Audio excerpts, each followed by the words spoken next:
અંબાજી ખાતે પદયાત્રીઓ માટે પગરખા અને સામાન મૂકવા માટે વહીવટી તંત્ર દ્વારા કરાઈ વિશેષ વ્યવસ્થા। ભાદરવી પૂનમના મેળામાં પગરખા અને લગજ કેન્દ્રની સેવાઓને શ્રદ્ધાળુઓએ બિરદાવી। વિશ્વ પ્રસિદ્ધ પવિત્ર યાત્રાધામ અંબાજીમાં ભાદરવી પૂનમના મહામેળા પ્રસંગે ભક્તિ, શક્તિ, તપ અને શ્રદ્ધાના જાણે ઘોડાપુર ઉમટ્યા છે।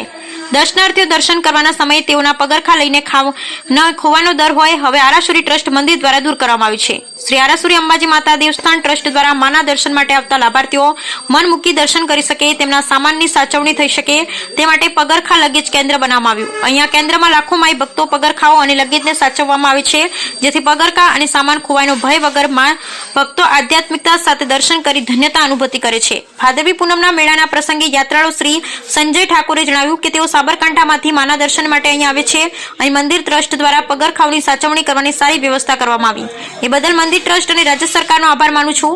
યાત્રાળુ શ્રી ચિરાગ મકવાણાએ જણાવ્યું હતું કે અમે સુરતથી સાયકલ યાત્રા દ્વારા છેલ્લા 10 વર્ષથી આવીએ છીએ। અહીં આરાસુરી મંદિર ટ્રસ્ટ દ્વારા પગરખા અને સામાન મૂકવાની વિનામૂલ્યે સુવિધા આપવામાં આવી રહી છે, જેથી યાત્રાળુના સામાન અને પગાર ચોરી થવાનો ભય રહેતો નથી, જેના લીધે અમે માના દર્શન આરામથી કરી શકીએ છીએ, જે બદલ અમે અંબાજી યાત્રાધામનો ખૂબ જ આભાર માનીએ છીએ।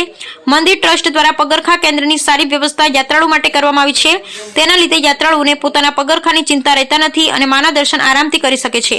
હાથમાં ધજા, મનમાં માત્ર ભક્તિ અને આનંદ ઉલ્લાસ સાથે લાખો માઈ ભક્તોના આગમનથી અંબાજી જાણે કે વધુ સોહામણું બન્યું છે।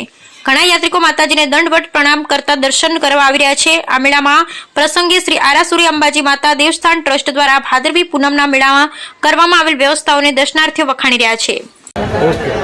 જય અમે લોકો મંદિરના ટ્રસ્ટ દ્વારા જે પગરખા કેન્દ્ર અને લગેજ કેન્દ્ર ચલાવી રહ્યા છે તે સુવિધા સ્વયંસેવક તરીકે આપી રહ્યા છે અને યાત્રિકોને એટલી સુવિધા પૂરી પાડીએ છીએ કે જેથી કરીને ભીડભાડમાં એમને ચોરી ના થાય અને કોઈ લૂંટફાટ ના થાય અને ભીડભાડમાં એમને કોઈ તકલીફ ના પડે એ પ્રમાણે મંદિર તરફથી સેવા આપી રહ્યા છે અને મંદિર સારી સુવિધા એવી આપી રહી છે કે જેથી કરી યાત્રિકોને કોઈ પણ વાતની કોઈ તકલીફ ના પડે। જય અંબે। અમે સુરતથી અંબાજી સાયકલ યાત્રા કરીને આવીએ છીએ। અમે છેલ્લા 10 વર્ષોથી અહીંયા આવીએ છીએ। ત્યાં અંબાજી સેવા મંડળ દ્વારા જે અહીંયા સેવા આપવામાં આવે છે તેમાં એ લોકો પગરખા અને આપણું લગેજ સાચવી રાખે છે, તેનું કોઈ એ લોકો મૂલ્ય લેતા નથી। દ્વારા જે આ પગરખા અને લગેજ રાખવાની જે વિનામૂલ્ય સુવિધા આપી છે તેનાથી યાત્રીઓને ઘણી સુવિધા સારી પ્રાપ્ત થાય છે અને તેઓનો સામાન અને પગરખા ચોરી થવાનો ભય રહેતો નથી। તેના માટે અમે અંબાજી યાત્રાધામનો ખૂબ જ આભાર માનીએ છીએ।